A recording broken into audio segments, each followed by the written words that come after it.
और from south India to Gujarat and you are in Gujarat, पूरी तरह से born and brought up in Gujarat. कैसे? Namaste, Kim Cho, Enganunda. So I can just go on with the languages. If you talk about me, I would always say that I'm a Gujarati more than a Malayali. 400 crore के आसपास के order book है आपके पास. कैसा लग रहा है इतना लंबा जर्नी पूरा करके? मैंने तो ups and downs सारे देखे, but you know वो कहते हैं ना कि I think perseverance is the main. You need to be humble, you need to have perseverance. वो कहते हैं ना कि पैसे को, घमंड को और गुरूर को जेब में रखो.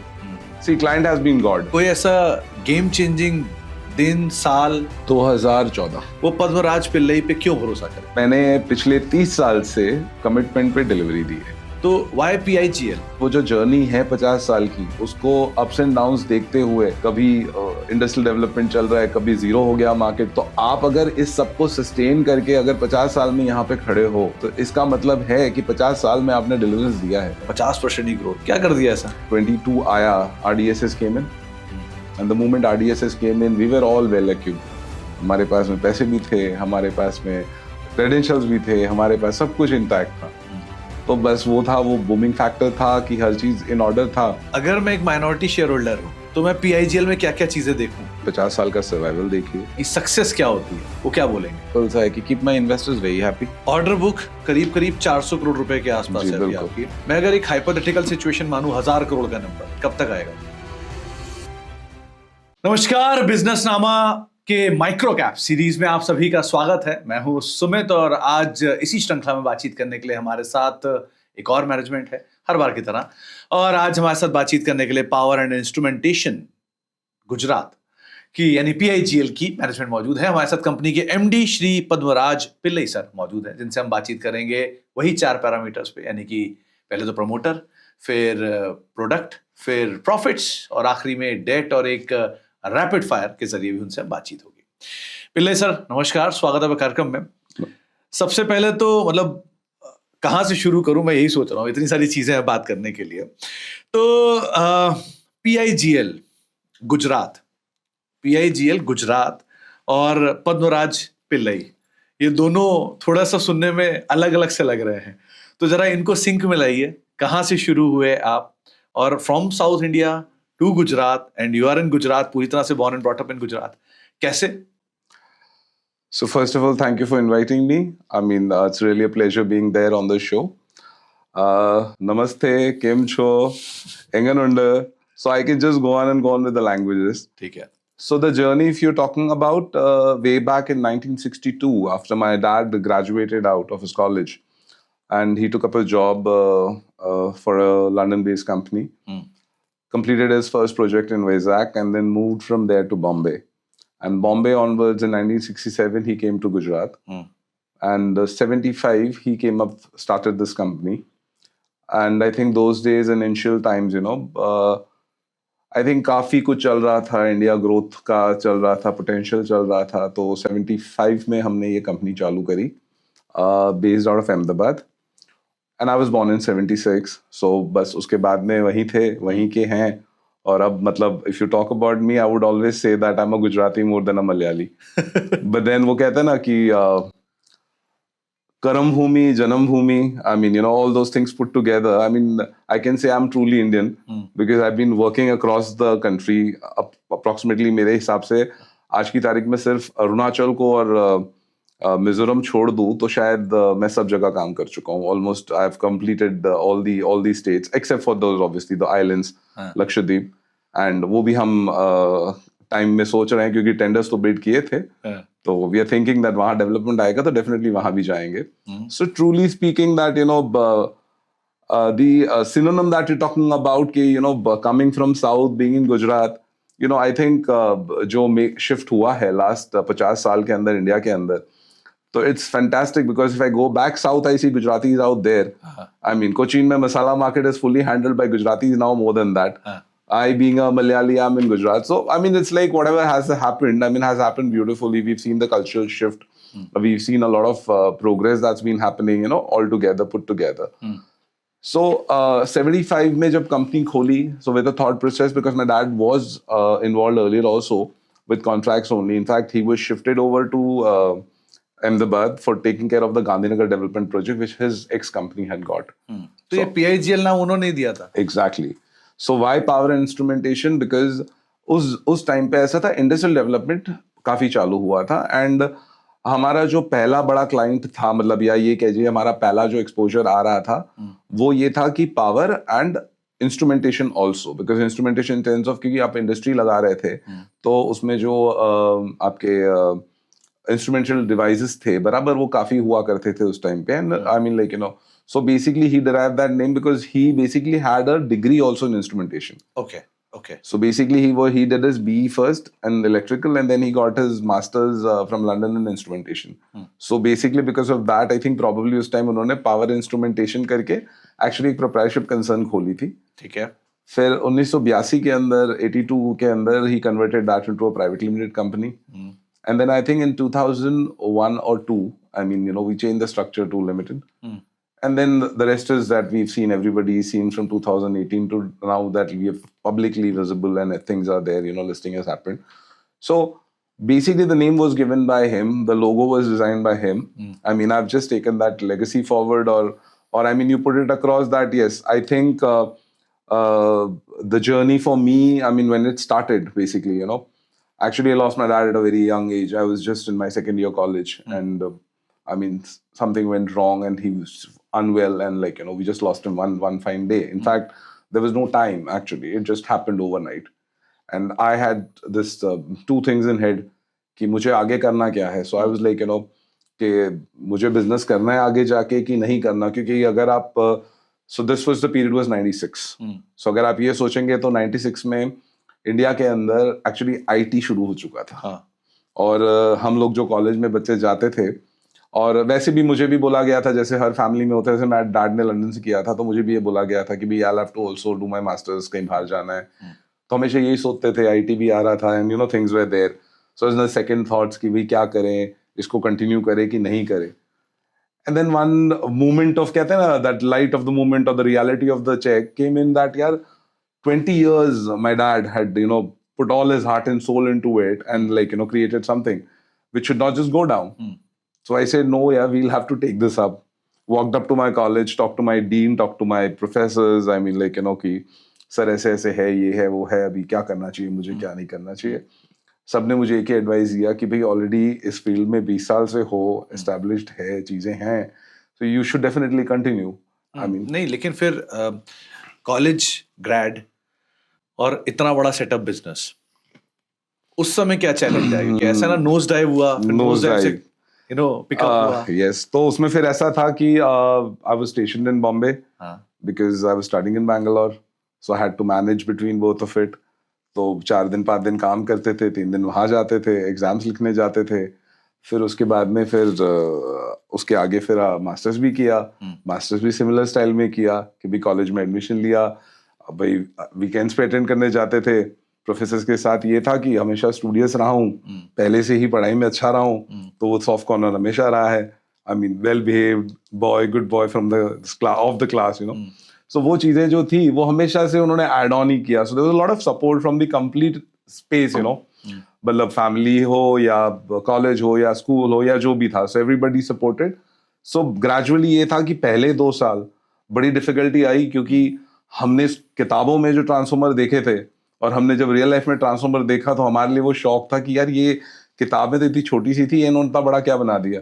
So I still remember my first visit to one of my sites, which was in Cuff Parade. I think that was at that time one of the largest telecom projects. Cuff Parade का telephone exchange है आज की तारीख में. तो उस जमाने में उसमें 3000 kVA के ट्रांसफॉर्मर्स लगे थे, and I was there for the first visit, and I walked into that and I looked at it and I was like shocked. I said, what the hell is this? I mean, इतना बड़ा तो हमने देखा नहीं है. But then वो कहते हैं ना कि that zeal is always there. You're young and you want to learn and things like that. And my dad had always taught us one very simple thing. उन्होंने हमेशा ये कहा था कि जिंदगी में जो भी करो ना, जो भी करो, तुमको जो करना है तुम करो, but you have to understand before you do it. So मेरा आज भी नेचर ये है कि अगर मुझे आज आपने कोई प्रोडक्ट के बारे में पूछा, I will not bullshit. मेरा बहुत क्लियर है, मैं उस पर जब तक खुद नहीं समझ लूंगा, कन्विंस नहीं हो लूंगा, तब तक मैं आपको नहीं बता पाऊंगा. So we have been meticulous, we've been taught to be meticulous, we've been taught to be that, and then inherent qualities of being a mallu, वो तो आएगा कहीं जाएगा नहीं, DNA तो चेंज नहीं होगा. So that those things, added up to the whole thing. So a lot of struggle in the initial years. I remember 98. I mean, first project of CPWD. I mean, till that time, I think we had never worked with CPWD as a company. So we were L1, Aikar Bhavan in Bombay. It was a revamping job, and I was just about 20, and the chief engineer had sent a letter because हम L1 थे और L1 L2 में सिर्फ 350 रुपए का फर्क था. तो L2 जो था वो रेगुलर कॉन्ट्रैक्टर था, हम पहली बार आ रहे थे. तो चीफ इंजीनियर साहब ने बुलाया कि इनको बुलाओ, फिर कंपनी को बुलाओ, I need to meet them whether they will be able to perform और not. And I still remember I walked in the cabin and he looks at me and he says हाँ बोलो. I am like sir Padmaraj Pillai, power instrumentation director. हाँ ठीक है, वो एक काम करिए, आपके पापा को भेजो, हम बात करेंगे. मैंने कहा सर कोई नहीं है, मैं ही हूँ. कहता कंपनी तुम संभालते हो? मैंने कहा हाँ. कहता बैठो. मैं बैठा. मुझे कहा कि तुम्हें पता है कौन सी बिल्डिंग है? तो मैंने कहा हाँ सर, आयकर भवन. कहता तुम्हें पता है वहाँ कौन कौन बैठता है? मैंने कहा sir who's and who's of the Bombay economy sits there. तुम्हें पता है पूरा शट डाउन करके काम करना है? मैंने कहा सर बिल्कुल. कहते कर लोगे? मैंने कहा सर आप चांस दीजिए, आई 100% परफॉर्म, आई मेक श्योर. मैंने सर बाकी के लिए क्या है मुझे पता नहीं, मेरे लिए तो ये है कि प्रूविंग पॉइंट है कि मुझे ये करके मैंने आपको प्रूव किया, तभी तो फिर आगे की चीजें चलेंगी. He said मैं तुम्हारे पे रिस्क ले रहा हूँ, I am gambling it out because 350 रुपए का फर्क है, मैं अभी नेगोशिएट करके L2 को दे सकता हूँ. मैं कहा sir if you trust me and believe me, trust me, I will deliver. And the beauty is that from 1998 till 2002, till the time he was there, I mean we did almost about 12 or 14 projects.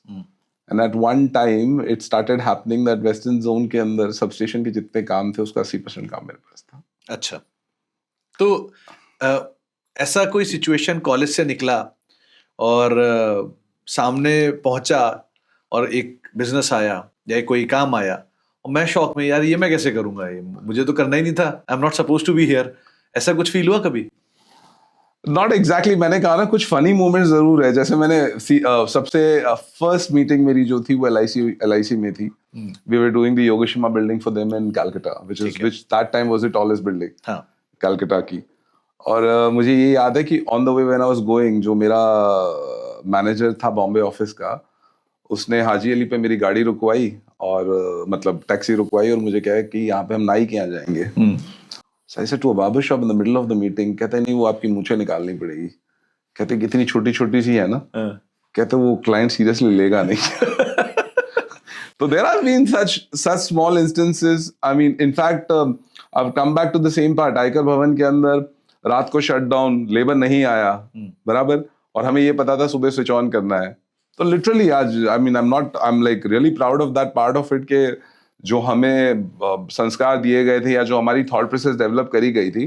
There was not a moment of hesitation. हमने shirt उतारा है, बनियान में panel को धक्के मारे, हमने location पे रखा है रात को, उसको कमिश्निंग करिए रात को खड़े होके, बड़े तमीज के साथ में. नहीं है लेबर भाई, हम भी लेबर है, कोई दिक्कत नहीं है, कर लेंगे रात को. So that's what I said. तो उस जमाने में जब खुद शर्ट उतार के धक्के मारने की नौबत थी, और आज जब इतनी बड़ी कंपनी खड़ी है, इतने का टर्नओवर है, बड़ा ऑर्डर बुक है, 400 करोड़ के आसपास की ऑर्डर बुक है आपके पास, कैसा लग रहा है इतना लंबा जर्नी पूरा करके? It's been beautiful. मैंने तो अप्स एंड डाउन सारे देखे, बट यू नो वो कहता है ना कि I think perseverance is the main. You need to be humble, you need to have perseverance. I think those two things work because the world will stand with you. वो कहते हैं ना कि पैसे को, घमंड को और गुरूर को जेब में रखो, दिमाग में रखो मत, बिल्कुल भी नहीं. I mean, don't keep it there. Just remain as you are. I mean, things are not going to change. मेरे वो दोस्त जो पहले थे वही दोस्त आज भी हैं. जो मेरे क्लाइंट्स पहले थे वो क्लाइंट्स आज भी है. किसी क्लाइंट ने उस जमाने में अगर 5 लाख का सामान लिया हो और आज मेरे पास एक क्लाइंट है जो मुझसे 50 करोड़ का सामान ले रहा है, I mean I treat them both at par. आज भी अगर 5 लाख वाले का फोन आता है तो उसे भी वही तवज्जो मिलेगी जो आज 50 करोड़ की क्लाइंट की.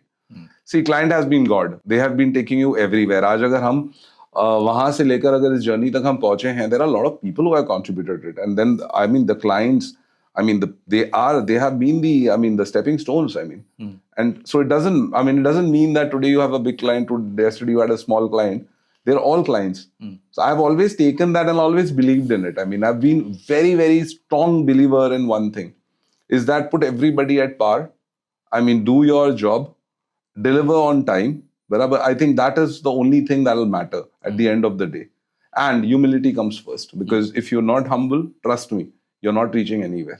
तो कोई ऐसा गेम चेंजिंग दिन साल कंपनी के लिए आपके लिए आपको लगा कि हाँ यहाँ से मेरी जिंदगी में एक बड़ा ट्रांसफॉर्मेशन हुआ? 2014 क्या हुआ था? बेसिकली ऐसा था कि मतलब when I took over in 96, I mean post that, we were doing mostly only building segments. I mean, practically we were doing airports, we were doing telecom. Bombay, I would boast of it that if you start from Nalasopara straight right up to Bandra, और इस तरफ से आप थाने से लेके आप चले जाओ VT तक, और इस तरफ से कफ परेड तक चले जाओ आपको मैं ये वाउच कर सकता हूँ कि कम से कम सारे टेलीफोन एक्सचेंज एमटेल के जो हैं बराबर, उनमें 90% से ज्यादा पे मेरा कम से कम एक इंस्टॉलेशन आपको मिलेगा. तो we were doing fantastic job, but we were doing building segment where in the volume of job, I mean in the best of times used to be like 1 crore का काम, 80 लाख का काम, 1.5 करोड़ के काम. The volume used to be like was quite restricted figures, they were not like very large figures. In fact, the largest job that we did till that time in 2014 was Ahmedabad international building हमने किया था. तो that was about 19 crores का job था, but अब which was the biggest. तो हमें volume नहीं मिल रहा था, हमें वो span नहीं मिल रहा था.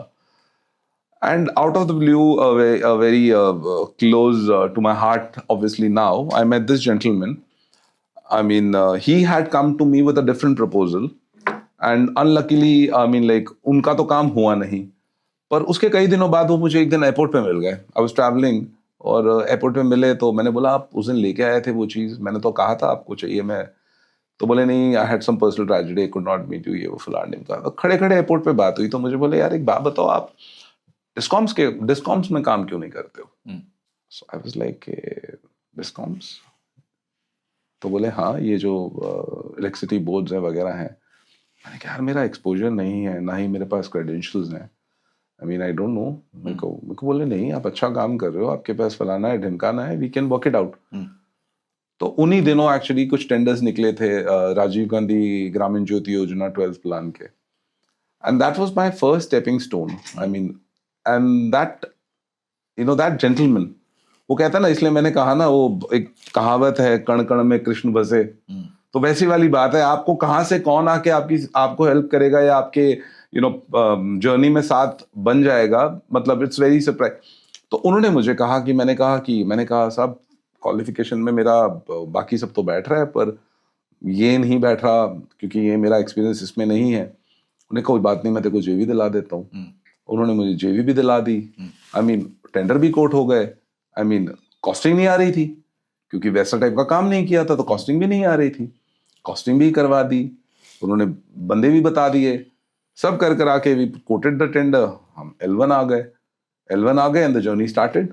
वो काम 14 में मिला, 15 से चालू हुआ, 15 से लेकर 18 एंड में वो काम खत्म हुआ. तो that was when that work got completed. We got a first completion of about 54 crores का single, which was like the largest completion till that date. So वहाँ से फिर हम लोग सौभाग्य में काम किए, फिर उसके बाद हम लोगों ने दीनदयाल स्कीम में काम किया, फिर post that now we are working in RDSS, post that we worked in AIB, we are working all. So I mean 2014 was the time when everything changed. वरना अगर मैं आज भी शायद ऐसा सोचता हूँ, मैं अगर उसी सेक्टर में रह गया होता तो शायद हो सकता है कि what scale you see would not have been there. Would have still been performing very good, making money and all that, but the scaling जो बोलते हैं ना एक, क्योंकि आज भी जैसे मैं एग्जांपल दूं आपको, अगर प्योर सबस्टेशन की बात करूं या प्योर इलेक्ट्रिकल की बात करूं, तो एक बिल्डिंग अगर 100 करोड़ की बनती है तो उसमें 8% से 10% का योगदान होता है. तो 8-10 करोड़ से ऊपर का काम नहीं होता basically. It is now the things have changed. Now suddenly everything has just become absolutely volatile. Like for example, we are doing Udaipur Airport. So that's like the electrical volume. Pure electrical is 75 crores. अब जरा दूसरे part पे आते हैं, वो है product.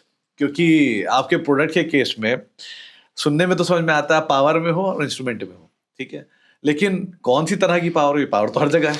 Solar भी power है, बिजली टेलीकॉम भी पावर है, पावर तो पावर है ही, ईवी भी पावर है, हर तरफ पावर है. तो आप कहाँ हो, क्या करते हो? सर बेसिकली हम लोग जो है ईपीसी करते हैं. EPC in terms of like कि आपका कोई भी जो पावर रिक्वायरमेंट है, I think, and probably one of the few companies हैं जो पूरे पोर्टफोलियो को कवर करते हैं. हम ट्रांसमिशन से शुरू करके हम आपके मतलब एयरपोर्ट्स की अगर मैं बात करूं या लार्जर इंडस्ट्रियल की बात करूं या इवन कमर्शियल्स की बात करूं, तो हम लाइट तक का काम करते हैं. मतलब इट इज नॉट दैट कि हम आज ट्रांसमिशन डिस्ट्रीब्यूशन में आ गए तो हमने नीचे वाले काम बंद कर दिए. तो बिजली जनरेट होने के बाद बिजली मेरे घर तक आने के बीच में सब कुछ इनफैक्ट आपके घर के अंदर का भी मैं करता हूँ. ओके. अगर मैं ये बात करूं तो जैसे एयरपोर्ट्स के अंदर अगर आप देखोगे तो वो घर के अंदर का भी जो है कि आप लाइट स्विच लगाए अगर तो वो भी हम करते हैं. ठीक है. तो अब क्योंकि आपके पास इतने सारी चीजें आ गई, डिस्ट्रीब्यूशन भी हो गया, एयरपोर्ट भी है, टेलीकॉम भी है, पीएसयूज भी हैं, सो अगर एक मोटा मोटा रेवेन्यू ब्रेकअप लूं तो कैसे कैसे क्या क्या सब मोटे मोटे में ऐसा है कि अराउंड आज की तारीख में अराउंड 60 to 70% जो है ये योगदान आपका ट्रांसमिशन डिस्ट्रीब्यूशन सेगमेंट से आता है. ठीक है.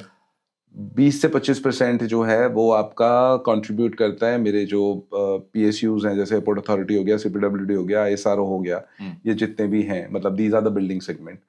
और बाकी 5% के अंदर सर रिन्यूएबल आ गया, छोटा मोटा कुछ आ गया, तो दैट गेट्स कवर्ड. मार्जिन का अच्छा है. Margin practically speaking the best would be the niche segment, that is the airports and this thing, you know. तो उसको आप बढ़ाओगे गोइंग फॉरवर्ड. Obviously बैलेंस भी करेंगे. लेकिन सर इसमें दो गेम है. एक तरफ यहाँ मार्जिन्स बेटर है, लेकिन यहाँ पे क्या है कि टाइम स्पेंड ज्यादा है. ओके. मतलब आप ये मान लीजिए अगर मुझे यहाँ पे एग्जांपल दे रहा हूँ 100 रुपए मिल रहे हैं, मतलब 1000 रुपए काम में अगर यहाँ 100 रुपए मिल रहे हैं, लेकिन वो 100 रुपए 2 साल में मिलेंगे. ओके. उसकी जगह पे मैं अगर वो डिस्काउंट की बात करूं तो मान लीजिए वहां पे मेरे को 10 रुपए मिल रहे हैं, लेकिन 10 रुपए 8 महीने मिल रहे हैं. ओके.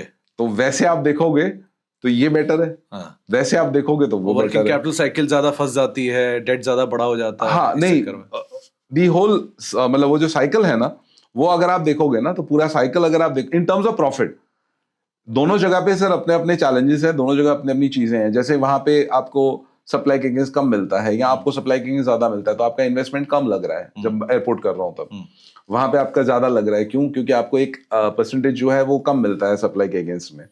तो ओवरऑल वो सिनेरियो. लेकिन अगर प्योरली आप प्रॉफिट की बात करोगे ना, अगर प्योरली आपने जो सवाल पहले प्रॉफिट पे पूछा था, तो प्रॉफिट में ये है कि अगर आप टेंडर कोड करते हुए या अगर एक वो कहते हैं ना, जब आप वो बनाते हो कि भाई ये प्रोजेक्ट के हेड में मेरा इतना पैसा डिप्लॉय हुआ था और मैंने इतना काम किया और ये मेरा प्रॉफिट निकला, तो अगर परसेंटेज वाइज निकालोगे तो ये वाला सेगमेंट आपको पैसे वो परसेंटेज ज्यादा देगा, पर टेन्योर वाइज निकालोगे तो ये आपको बेटर देगा. Recently 400 kilowatt solar EPC business में आपने एक्सपेंशन किया है, क्या है ये पूरा? नहीं सर, इसमें बेसिकली ऐसा है कि we have taken up a 400 kV installation transformer installation job. Okay. Because we wanted to venture, because see, as you go, the voltage level goes higher. You have lesser competitors and the better, I mean, like, you know, things start improving. Okay. और point कैसा है कि 220 400 kV and onwards ना, आपके दो चीजें होती है. एक सबस्टेशन होता है और एक होता है आपका ओवरहेड लाइंस, मतलब ट्रांसमिशन लाइंस. तो हमारे पास में ट्रांसमिशन लाइंस का तो थोड़ा बहुत क्रेडेंशियल पहले बना हुआ था, क्योंकि हमने अभी मगध वगैरह में काम किया था, तो उसके कंप्लीशन हमारे पास थे. पर सबस्टेशन वाइज हमारे पास था नहीं. तो and substation is a very interesting portion, because वो एक पर्टिकुलर लोकेशन पे आपको काम करना होता है. नॉट दैट कि आपको 15 kilometre 20 kilometre you know tower लेके घूम रहे हो, कर रहे हो. तो we wanted to enter that also. So we got this opportunity कि भाई एक काम करो, we get into it. How do you get into it? Sir दो चीजें होती हैं. आप फिर जेवी लेने जाओ, फिर जेवी लेके आओ, फिर यू नो टेंडर कोड करो, फिर L1 आओ, फिर काम करो.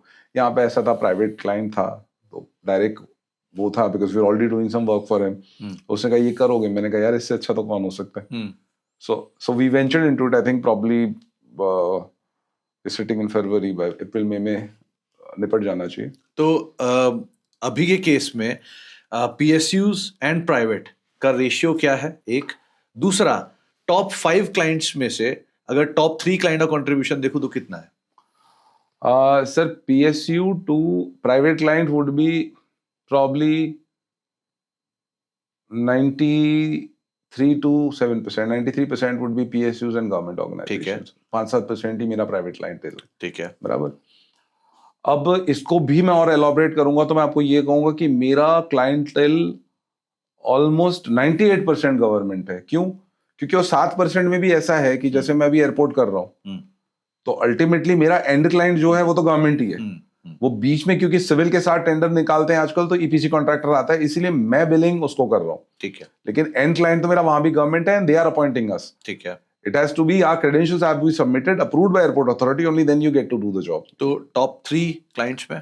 टॉप 3 क्लाइंट्स में सर बेसिकली ऐसा है कि about I'll put it a figure, that ballpark figure kind of a thing, is that 60% of our incomes comes through about the top 5 clients basically. जिनमें से एक तो अजमेर विद्युत निगम लिमिटेड है ही, बरसों से है, 10 साल से they've been supporting us. उसके अलावा एयरपोर्ट्स हैं, obviously they have been there, 1 or 2 airports every year we are doing. APDCL है, झारखंड में काम कर रहे हैं।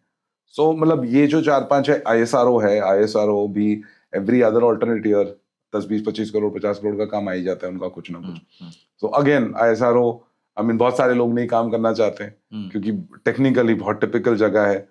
हर you don't have engineers, in fact you have scientist, we don't call them engineers. वहां पे जो एग्जीक्यूटिव इंजीनियर बोलते हैं या सुपर इंजीनियर बोलते हैं, उसकी पोस्ट वो नहीं होती, उसकी पोस्ट होती है साइंटिस्ट, सीनियर साइंटिस्ट। अच्छा, वो होता है इलेक्ट्रिकल इंजीनियर ही है, लेकिन उसको पोस्ट जो दी जाती है वो ये है। तो साइंटिस्ट साथ कोई काम नहीं करना चाहता क्योंकि उसको सब कुछ पता है। एग्री। तो आपने पीटन का एक्विजिशन किया जी, ये पीटन का एक्विजिशन कैसा है कंपनी के लिए? कब तक नंबर्स में दिखना शुरू हो जाएगा? क्या इम्प्लीकेशन होंगे, क्या बदलाव होगा पीआईजीएल में इसके बाद? सर बेसिकली ये है कि main dominant reason of acquiring Peyton was the next line of activity that we want to get into, which is in a very big way we want to get into the data centers. We've done enough MSCs, main switching centers for telecom and everything, and now the time is very ripe and rich for the data centers to come in, right? You know, data center की आज की कहानी ऐसी है कि आज की तारीख में 1 मेगावाट विदाउट लैंड 28 से 30 करोड़ रुपए। अब आप पूछिए उसमें इलेक्ट्रिकल कितना है, तो 20 करोड़ रुपए। So almost 65% of that 1 megawatt is spent on the power supply. ठीक है। बाकी का जो 10 करोड़ बचा हुआ है उसमें आपके सिविल के फाउंडेशंस ले लीजिए और आपके HVAC और वेंटिलेशन सिस्टम्स वगैरह। तो almost 60 to 70% of the cost is the energy. Okay. So to aim at that, we wanted to create an ecosystem where, क्योंकि उसके अंदर क्या है, वो लो वोल्टेज साइड है, क्योंकि अल्टीमेटली बिल्डिंग के अंदर पहुंचने के बाद all low voltage job. So we wanted an ecosystem very clearly where we are able to provide an end to end solution to the client, where the client is so comfortable कि यार EPC तो चल इसका strong point है ही, plus he has this manufacturing of the major. जैसे अब मैं आपको बोलूं, वो 20 करोड़ में भी अगर आप एलवी कंपोनेंट लेंगे तो ऑलमोस्ट उस 20 करोड़ का 20-25%, 30% तो एलवी कंपोनेंट्स होता है। ओके। तो again if you give that comfortness कि भाई मेरी मैन्युफैक्चरिंग में आपको टाइमली डिलीवरी मिल जाएगी, योर माय क्लाइंट, मैंने लिया है तो आप ऑब्वियसली मेरी फैक्टरी में प्रायोरिटी में रहोगे। तो वो एक थॉट प्रोसेस था कि majorly to hit this market. Second point of it is that कि हम ईयर ऑन ईयर वैसे भी बहुत सारी चीजें हमें भी खरीदनी होती है हमारे दूसरे प्रोजेक्ट्स एयरपोर्ट्स के लिए, फलाना के लिए।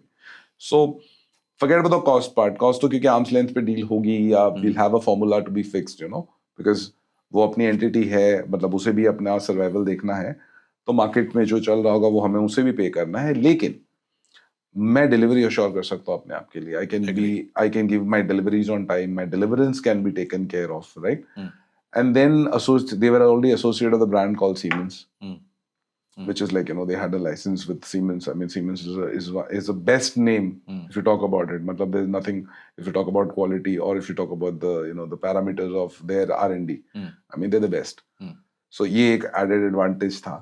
तो overall क्या था कि we could have covered an entire, you know, we can give a full bouquet of flowers, you know. तो आपने, क्योंकि पीटन की जस्ट बाद बेस्ट बार का अप्रूवल आया, हाँ, और वो एक बड़ा गेम चेंजर माना जा रहा है कंपनी के लिए। सर ऐसा है कि हाँ, जैसे ही हमने, हमारी एक ये था कि in coming times, you know, in the low voltage side, the building segment से लेकर जितने भी हैं, ऑलरेडी जहाँ इंडस्ट्री है वहाँ तो ऑलरेडी ये चेंज हो चुका है कि आपका जो मेजर डिस्ट्रीब्यूशन है दैट इज हैपनिंग थ्रू बस डक्ट्स। मेजर डिस्ट्रीब्यूशन आज की तारीख में बस डक्ट के थ्रू हो रहा है, बराबर है। केबल्स को रिप्लेस किया जा रहा है। क्यों? क्योंकि at the end of the day, ठीक है, कॉस्ट एक अलग फैक्टर है, पर फैक्ट्री के अंदर घुसने के बाद जैसे आप बहुत अच्छी टेक्सटाइल कंपनीज में चले जाइए, for example if go to Arvind and all, जो स्पिनिंग मिल्स लगे हुए हैं इनकी लाइन के ऊपर, तो ऊपर से ये बजरक चला देते हैं और हर एक मशीन के वहां से वो टैपिंग लेके उसको सप्लाई दे देते हैं। तो क्या है, केबल उतना ही रहता है, क्योंकि केबल में कभी आग लगती है, क्योंकि वहां तो कॉटन उड़ रहा है कंटिन्यूसली, ना छोटा सा भी कुछ होता है तो पूरे का पूरा वो होता है। सिमिलर इसके अंदर अगर बिल्डिंग में आ जाओ, तो आज से 15 साल पहले या 12 साल पहले तमिलनाडु गवर्नमेंट ने 5 माले से ऊपर के बिल्डिंग में केबल ले जाने के लिए मनाही कर दी थी। You had to go with bus duct. 10 साल पहले महाराष्ट्र गवर्नमेंट ने कर दिया कि 10 फ्लोर के ऊपर की बिल्डिंग्स, और 3 साल पहले सेंट्रल एस्टेट अथॉरिटी ने एक अपना मैंडेट निकाला है कि any multi storey building, I think more than 10 floors और 9 floors, mandatory you can not use cables. बराबर। अभी भी लग रहे हैं, no doubt about it, because of the shortage of the material, because it is said by statistics कि the total requirement of bus ducts, I mean if you talk of the low voltage bus duct, it's almost about 3500 to 3500 crores. तो ये PIGL के लिए कितना बड़ा game changer रहेगा बस बार? Sir obvious है, क्योंकि वो सिर्फ मैन्युफैक्चरिंग करती है और आज की तारीख में सबको एंड टू एंड सॉल्यूशन चाहिए। ठीक है। So the moment that is there, what we are going to provide is that we have our own product, we take it up with installation. तो कब तक ये टॉप लाइन पे दिखेगा? I think second half of next FY। तो क्या estimate आप लगा रहे हो कि चलो मैं पीटन का एक्विजिशन और बस बार दोनों को भी अगर मिला लूं तो टॉप लाइन में क्या नंबर एक्सपेक्ट होता है? Sir let's keep it at hypothetically sir, ऐसा है कि I would look at least contribution of around 20%। तो मैं ये मान के चलूं FY 27 में 20% कंट्रीब्यूशन आ जाएगा? हाँ, आना चाहिए। And going forward 28, 29, 30? 28, 29, 30 I think it should keep on improving. अभी कितना है वो पूरा का पूरा सिनेरियो इस पे डिपेंड करेगा कि how the market is going to move forward, कितना क्या हो रहा है, क्योंकि अभी भी हम जो प्रोजेक्ट कर रहे हैं, आप प्रोजेक्ट करते हो, basically it is only looking at the growth that is happening across. Because अगर मैं आज बात करूं, so we are also working on a lot of other solutions. I mean, this is not the end of the day, because once you have a manufacturing partner, there is no end of the road. And we want to get into more of innovation, trust me. मतलब हम ये नहीं करना चाह रहे हैं कि हम सिर्फ वही जो चल रहा है मार्केट में या जो चीजें हैं उसी को हम टारगेट करके ना चल के, हम ये कह रहे हैं कि भाई let's put our head into the R&D part. Because आज की तारीख में आप एक चीज समझेंगे कि हम सबसे पीछे इंजीनियरिंग में R&D में है। एग्री। और मेरा ये सीरियस वाला मतलब एम रहा है कि एटलीस्ट इसके बाद आने वाले टाइम्स में एटलीस्ट मैं एज अ प्रमोटर समझ लो या एज एन इंजीनियर या एज अ टेक्नोक्रेट समझ लो, मुझे ना कॉपी नहीं करना। वो बहुत हो गया कि हम बाहर से प्रोडक्ट लाते थे और उसको यहाँ पे खोलते थे। आप पीछे चाइना भी गए हुए थे ना? हाँ, so I had gone to China. Actually, there were two reasons to it. One was that we wanted to have a look at few machineries out there. ठीक है। So we're buying some machineries for the upcoming products. So part of it we have taken from Europe, and part of it we are taking it from China. So I had gone there for that finalization of those things. And secondary point of it was, beyond that, there was also an exhibition that was happening there. ठीक है। So we saw a lot of new things. I mean, lot of new ways. I mean, in fact, हम आज भी pipe को welder ढूंढ रहे होते हैं करने के लिए, बराबर है। I mean, they have come out with phenomenal machines. I mean, you just have to clamp it, put the thing together, and just ignite it, and you see it's seamless welding. अच्छा, order book करीब 400 करोड़ रुपए के आसपास है अभी आपकी। मैं अगर एक हाइपोथेटिकल सिचुएशन मानूं, 1000 करोड़ का नंबर कब तक आएगा? सर मैं आपने क्या सोचा हुआ है? सर मैं आपको सिंपल एक बात बोलता हूँ, मैंने तो अपना 2030 को लिंक किया है बहुत सारी चीजों से। ठीक है। जिसमें सबसे बड़ी चीज आपको भी पता है कि गुजरात के अंदर कॉमनवेल्थ है। एग्री। ठीक है। आप भी आएंगे डेफिनेटली, 100%। हर आदमी आने वाला है। सो उसको बेंचमार्क मानते हुए उसका प्रोजेक्ट आपके पास है? सर आएगा, अभी तो टेंडर्स लग रहे हैं, the tenders are in making. Even Ahmedabad में तो ओलंपिक्स भी है ना? Olympic will be, I think 2036 की बात कर रहे हैं, मतलब another 6 years after that. But उसके लिए बहुत सारी चीजें चल रही है। जैसे आपको अगर पता हो तो there is one more airport that has come up at Fedra near Dholera. So one of the mandate reasons for that airport, do you know that airport was supposed to be a cargo airport? अच्छा। It was developed as a cargo airport, but now it has got a permission as a passenger airport. ठीक है। Because as per Olympics norms, जहाँ भी Olympic होती है उसके 100 kilometre की vicinity में मिनिमम 2 एयरपोर्ट चाहिए होते हैं। ठीक है। तो ओलंपिक्स, कॉमनवेल्थ, ये दोनों बड़ा ट्रिगर? बहुत बड़ा ट्रिगर है, बहुत बड़ा ट्रिगर है। अच्छा। तो बहुत बड़ा ट्रिगर है। और इसके अलावा मैं आपको ये बता रहा हूँ कि मैंने आपको बोला ना, Lord of gift city development है। हाँ, गिफ्ट सिटी बहुत बड़ा डेवलपमेंट है। उसके अगर मैं गुजरात की बात करूं, उसके अलावा अभी government is going to invest into data centres. I mean, there's a huge thing going on that government is going to get invest into data centers because government का जो खुद का डेटा है या जो आज की तारीख में सिक्योर डेटा करना है, तो government is also saying that okay ठीक है, if we don't have such larger players and restrict ourselves to 1 or 2 or 3, we'll put in the money. That's again going to be a very big game changer. This is Gujarat government I'm talking about. मतलब अभी हम सिर्फ गुजरात की ecosystem की बात कर रहे हैं। उसके अलावा सेमीकंडक्टर्स के जो प्लान्स हैं, बराबर वो जो गांधीनगर वगैरह माइक्रॉन इधर आपका टाटा है, उसकी एंसिलरीज आने वाली है, वो जगह से लॉट हो रहे हैं धीरे धीरे करके। तो वो जो एंसिलरीज आएंगी, सारी ताइवानीज कम्युनिटी जो आने वाली है, they will have to be provided with all the kind of support that they require. So I mean what we look at is, that's what I said, what we look at 2030 would be 4x or 5x of what we are sitting on today. तो 400 करोड़ की order book 4 times order book में, या sir conversion की बात करें, order book तो मेरे को अगर टिपिकली आप बोलेंगे ना, I am a person who believes what is executed is more important. तो कितना ऑर्डर आपको मिलता है और कितना एग्जीक्यूट करते हो? सर लॉजिकली मेरा एक एम ये रहता है कि मैं जब ईयर क्लोज करूं, बराबर है, तो मेरा अगले ईयर का जो टारगेट हो ना, अगले साल का जो मेरा टारगेट हो, मेरे पास उतनी बुकिंग उस दिन होनी चाहिए। मतलब अगर मैं ये कह रहा हूँ, मतलब around 70% 80% of that order book should be in your hand, so you're in a comfortable position कि आपके पास और 3 महीने हैं, 4 महीने to pick and choose basically। मतलब it's not necessary कि सारा आप पहले दिन ही लेके बैठ जाओ। मैंने आपको जैसे बोला ना sir, what happens is execution is a very difficult task। Execution is definitely a very difficult task। I mean it is not that के it's not something typical। We have to deal with a lot of things। I mean geographical problems हैं, आपकी climatic issues आते हैं क्योंकि सारा job outdoor का है, आपके ROW के इश्यूज आते हैं। अच्छा पहला क्या था कि people used to be okay कि आपने लाइन खींच रहे हो तो ठीक है हमारे खेत में कर लो। अब ये है कि जब से टेलीकॉम के टावर्स लगने शुरू हुए हैं, उन्हें तो ये समझ में आता वो टावर किस चीज का है, ये टावर किस चीज का है। उनको तो ये लगता है कि यार टावर लगाया, अगला तो मेरे को महीने का पैसा दे रहा है, तुम क्यों नहीं दोगे। अब उन्हें समझाना पड़ता है कि यार ये गवर्नमेंट का है, मेरा नहीं है, मैं कोई प्राइवेट लगा के कुछ नहीं कर रहा हूँ, भाई गवर्नमेंट का है, आपको देना पड़ेगा। दूसरा ये था कि पहले तो लोग बहुत आराम से अलाउ करते थे, अब उनको पता चला लैंड बहुत महंगी हो गई है, तो एक टावर उनके लैंड पे लग गया तो लैंड की वैल्यू कम हो जाती है कि भाई तेरे यहाँ से तार जा रहा है तो वो नहीं कर सकते, ये नहीं कर सकते, तो वो भी है। So all this thing put together, it's not a easy task. We deal with all this things every day around the clock. तो आज हम इस बात पे यकीन रखते हैं कि भाई अगर डिलीवरेंस करना है, जो मैं पहले से कह रहा हूँ, तो आपको सबसे पहले एक चीज करनी पड़ेगी, is that you have to concentrate on the execution part. Order तो आज मैं आपको सिंपल एक बात बोलता हूँ, to book an order is not a very difficult job. It's just a matter of a percentage here and there of what you are quoting, it doesn't matter. But order लेने के बाद अगर आप deliver नहीं कर पाओगे, उसको timely execute नहीं कर पाओगे, तो उस ऑर्डर का मतलब क्या हुआ। तो प्रॉफिट वाला हिस्सा जो सबसे इंपॉर्टेंट हिस्सा है, इसके ऊपर आते हैं। 50 से 60% की CAGR से आपने ग्रोथ करी है पिछले 3 से 5 साल में, ये ग्रोथ सस्टेन कर पाओगे? सर मैं आपको ये बोलूंगा कि मैं ऑन एन एवरेज अगर 2030 का एस्पेक्ट पकड़ूं, बराबर जिस हिसाब से मैं प्लान कर रहा हूं, तो अगले 1-2 साल तक तो जो आप कह रहे हो वो, लेकिन on an average I think we will be growing at a speed of 30-35%। If you put 5 year, वो कहते हैं 5 साल का अगर प्लान बना रहे हैं तो we will put it at that pace कि भाई जब आप एवरेज निकालोगे तो इतना एवरेज जरूर आएगा।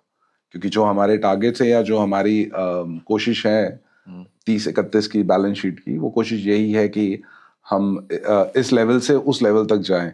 तो उसका अगर आप एवरेज और पीछे से निकालोगे, क्योंकि सस्टेनेबल आपने जो वर्ड यूज किया ना, ये मेरे लिए बहुत इंपॉर्टेंट है कि आज आपने एक चीज करी, 1 का 2 इज वेरी इजी, 2 का 4 becomes a little more difficult, 4 का 8 becomes even more difficult, 8 का 16 becomes even more difficult. So we are trying to, what we are planning is, हमने रिवर्स प्लान किया कि हम इस स्पीड से बढ़ेंगे और एवरेज आउट करेंगे। तो EBITDA मार्जिन अभी जो कंपनी के हैं, क्या वो सस्टेनेबल है? एक पार्ट।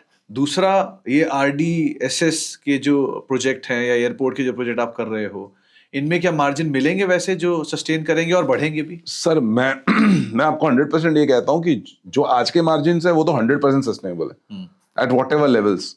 लेकिन the moment you go out of that league, मतलब जो आज आप 200 करोड़ में बैठे हो, जब आप वही चीज 500-700 करोड़ पे जब पहुंचते हो तो definitely the EBITDA is going to be better. 101% the EBITDA is going to be better. ये तो बिल्कुल 100%. ये तो उस लेवल पे हम बैठे हैं जहां पे ये सस्टेन किया है, तो इससे आगे is going to be better only. ये तो मतलब बिना नंबर्स को देखे, बिना आंकड़े को देखे मैं कह सकता हूँ कि ये बीटा को मेंटेन करना तो कोई बहुत डिफिकल्ट काम नहीं है. इसको बेटर करने के लिए वही चीज है कि आपको वॉल्यूम थोड़ा सा बढ़ाना पड़ेगा, आपको अपने खर्चे थोड़े से कंट्रोल करने पड़ेंगे, आपको मॉनिटरिंग आपकी बढ़ानी पड़ेगी, एग्जीक्यूशन की स्पीड बढ़ानी पड़ेगी. क्योंकि जैसे आप अच्छा एग्जीक्यूशन करोगे, आपका टर्न अबाउट टाइम कम होगा, तो ओवरऑल आपका कॉस्ट इंप्रूवमेंट आएगा. तो उस हिसाब से अगर मैं गिनता हूं तो I will be very comfortably saying कि मैं इससे बेटर ही जाऊंगा, इससे नीचे नहीं जाऊंगा. तो गवर्नमेंट प्रोजेक्ट में इस तरह के मार्जिन निकालना कितना डिफिकल्ट है, एक पार्ट, और क्या प्राइवेट पार्टिसिपेशन या प्राइवेट प्रोजेक्ट्स को बढ़ाना पड़ेगा बेटर मार्जिन के लिए? सब participant in private is a thought that is definitely there, और हम कर भी रहे हैं. ऐसा नहीं है कि we gonna neglect them, because आने वाले टाइम में वो भी एक बहुत बड़ा वॉल्यूम है, तो हम उसे निग्लेक्ट नहीं करेंगे. Coming back to the government part, आज की तारीख में ऐसा है कि all the contractors, whoever are the good contractors, have understood one thing कि ये सरकार वो नहीं है जो पहले हुआ करती थी. बराबर है. एक तो टाइम कंस्ट्रेंट बहुत ज्यादा है कि भाई आज आपने 2 साल कहा है, तो पहले ये था 2 साल के 3 साल चलते थे. आजकल the pressure is too high. I mean the pressure is too high, whether it is logical और illogical, not commenting on that part, but the pressure is too high. So वो जो डिलीवरेंस है वो आपको देना ही देना है. तो वो करने के लिए आपको एक्स्ट्रा मैन पावर भी लग सकता है, आपको भी लग सकता है. तो people have started coating sensibly. मतलब वो पहले जो था कि काम लेने के लिए लोग कोट कर रहे थे, क्योंकि लोग ने पीछे RDSS 1 में स्टार्टिंग में आया था, सडनली लगा यार सब कुछ ले लूं, और लेने के बाद क्या हुआ, कोलैप्स कई जगह पे, नहीं कर पाए. तो अब 2 साल हो गए, 3 साल हो गए, एलडीआं लग रही हैं. तो समझ में आया एलडी लग रही है यार, अब क्या करें, कैसे करें. ले तो लिया, 5 प्रोजेक्ट ले लिए, 6 प्रोजेक्ट ले लिए. तो आज ये है कि मार्जिन निकालना इसलिए भी आसान, इसलिए भी थोड़ा बेटर हो गया है, बिकॉज सबने सोच लिया है कि भैया ठीक ठाक कोट कर लो, अगर ये ठीक नहीं होगा तो काम नहीं कर पाएंगे. तो ऑर्डर बुक, रेवेन्यू, बीटा और पैट, ये ऑर्डर रहता है, राइट. पर थोड़ा आज पिल्ले का फोकस सबसे ज्यादा कहाँ पर है? किसी एक पर? PAT बॉटम लाइन पे, हमेशा. इबिटा पे नहीं. ऐसा क्यों? सर बड़ी सिंपल सी है. मैंने बहुत साल पहले, मतलब नॉट इवन बिफोर लिस्टिंग तो बहुत बात की बात है, तब तो पता भी नहीं था SME आएगा, लिस्टिंग होगी. हम लोग एक बार ऐसे ही बैठे हुए थे, तो आई रिमेम्बर के one of my friends had come from US.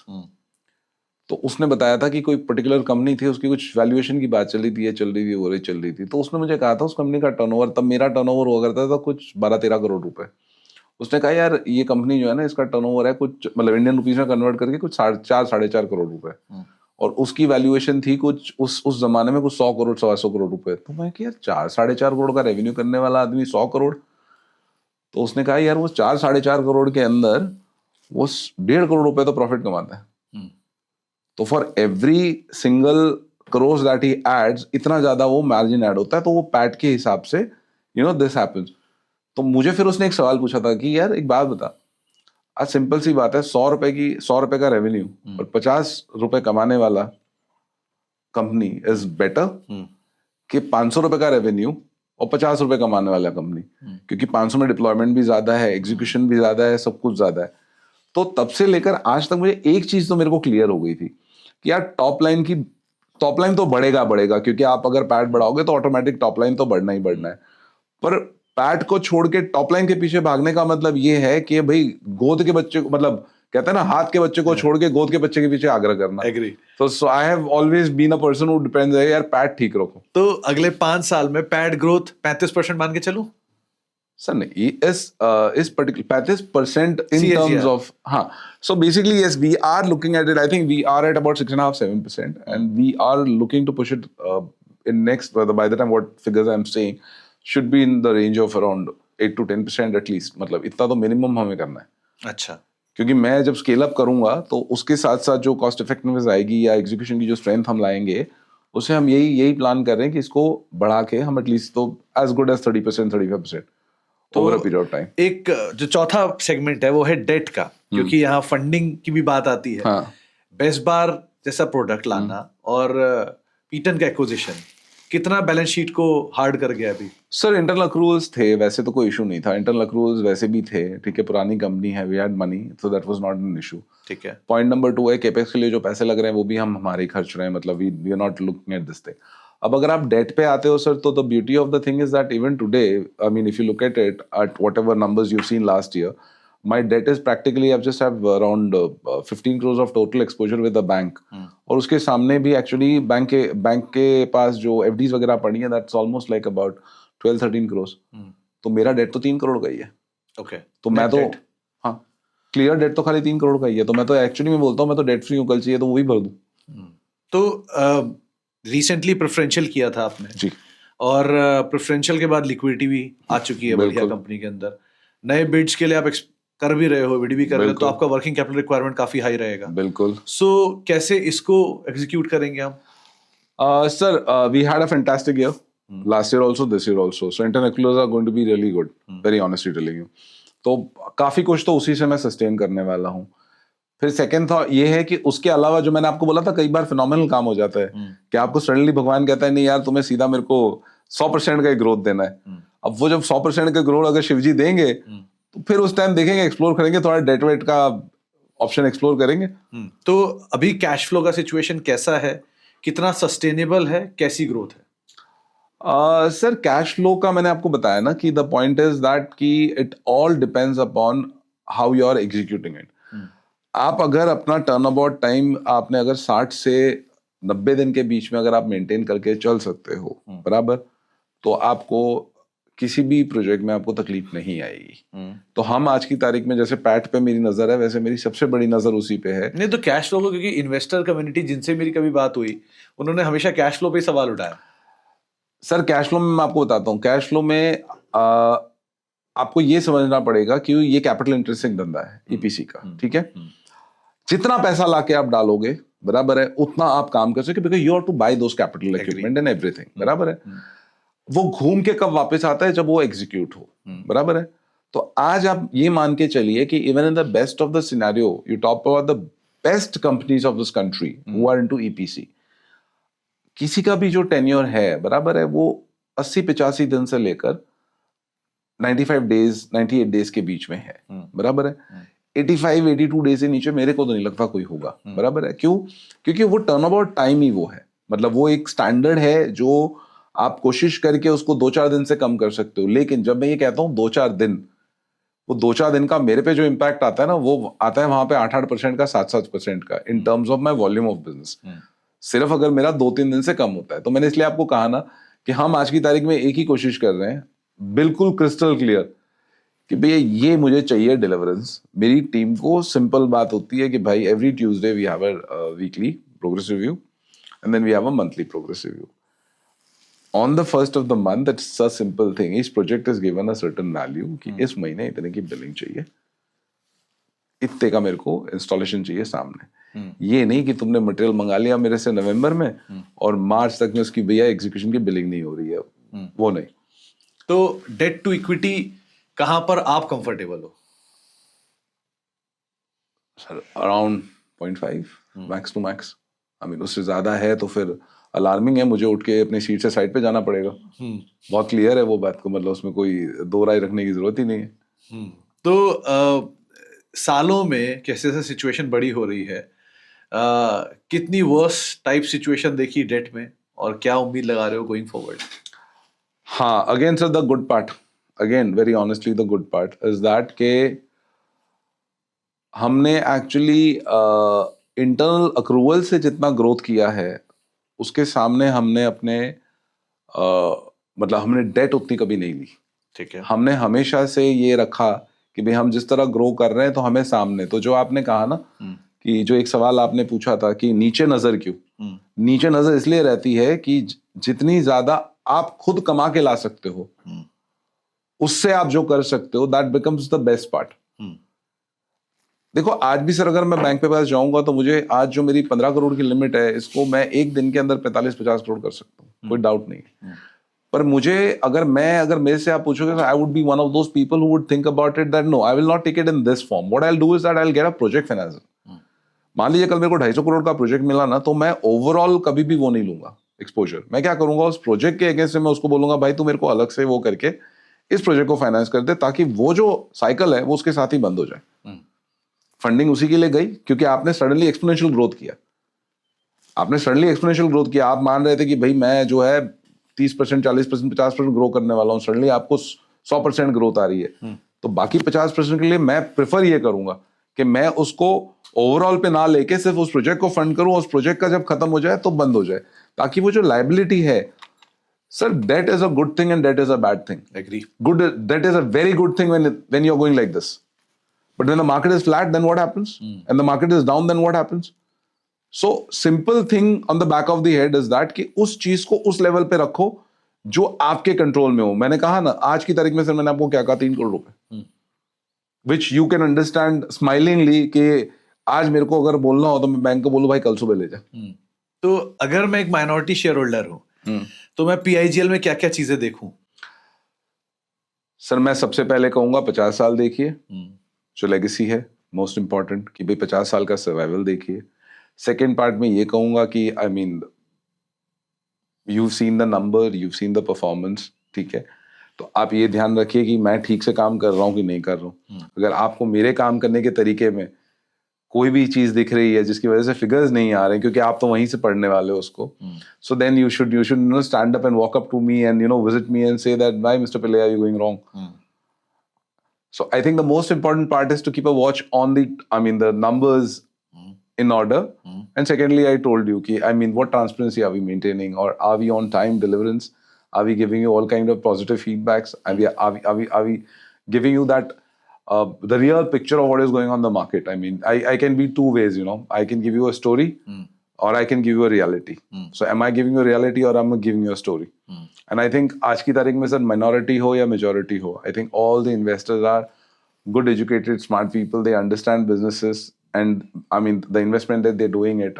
Obviously they're looking at a longer perspective of life. And obviously मेरा तो यही रहेगा कि मैंने अगर deliver नहीं किया, so minority hit करेगी तो majority भी तो hit करेगी. Agree.